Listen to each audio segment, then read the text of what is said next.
Good morning. I'm Putri. Welcome to Nation News. What I'm going to talk about this day is the relationship between self-harm and depression in college students. A constant trend among university students is the rise of self-harm. Studies show that between 15% and 25% of students may engage in self-injurious behaviors. Self-harm can take many forms, such as cutting, burning, or hitting oneself, and is often linked to depression and emotional distress. Depression is also a significant issue on a college campus. A recent survey, however, a meta-analysis literature review by Douglas Amara et al. Of various epidemiology studies worldwide show that the rate of depression or depressive sign in PPDS students range from 20.9 until 43.2%. Meanwhile, the screening result recently revealed by the Indonesian Ministry of Health show that the prevalence of depression in PPDS students is around 22.4%. Well, now I will turn into an aware college student about self-harm and depression during university. Well, before I ask you, please introduce yourself. Hello, my name is Brisa Erli. I am a student at College University. Well, Brisa, do you ever think that doing self-harm can reduce your problem? I've never thought about this before. One thing I do know is that self-harming is reckless, and by self-harming, I don't think that it will reduce my problems, but maybe it will make my problems even more complicated than before. And then the second, what do you usually do when you feel stressed? I would take the time to walk around the city alone, buy my favorite food, and share stories about my day with my friends, family, and partner. Whatever you can do when you feel stressed, but please don't hurt yourself. And last, do you have any solution to avoid self-harm? I think I have some solution. First, don't join the self-harm barcode just because it's viral, because it's actually useless.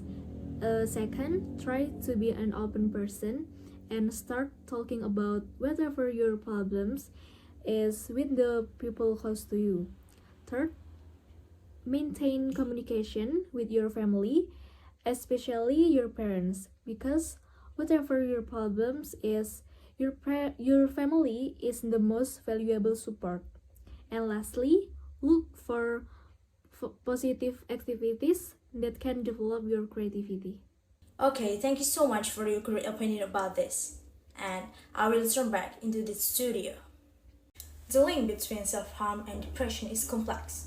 While depression can increase the risk of self-harm, it's important to remember that not everyone who self-harm is depressed. The problem is many students who self-harm don't seek help, fear of judgment, stigma surrounding mental health, and the belief that self-harm is a coping mechanism all contribute to this. From a survey I conducted, as many as 30% of 30 students on several campuses in Indonesia have experienced self-harm as a form of release for the depression they experience. 66.7% of 30 students feel depressed or sad excessively, so that it interferes with daily activities such as studying, socializing, or eating. Factors related to campus life are one of the triggers for them to experience stress or depression, such as the difficulty of adapting to campus life, heavy study load, and difficulties in managing time. From all the pressure felt, 6 out of 30 students have suicidal thoughts. Although most students feel depressed, 93.3% of students still have enough social support, so they not commit suicide. Activities carried out to overcome stress such as me time by reading novels, traveling, buying favorite food, and even shopping. As for other activities such as getting closer to God, going traveling, taking it out by sleeping, crying, smoking, and even taking medicine from a psychiatrist. 86.7% of the 30 students still have people they can talk about the problems they face, such as friends, family, their partner, and psychologists or psychiatrists. What can be done? from all the factors and problems that occur in students. The solution so that students avoid self-harm behavior includes: first, talk about your problem with people you trust. Don't keep your problem to yourself. Second, do things that can restore your mood, such as watching movies, eating your favorite food, and the others. And then the third, know your own condition and avoid contact with sharp objects to avoid self-harm behaviors. Universities and mental health providers need to offer accessible and supportive research. This includes creating a safe space for students to discuss their struggles without fear of judgment.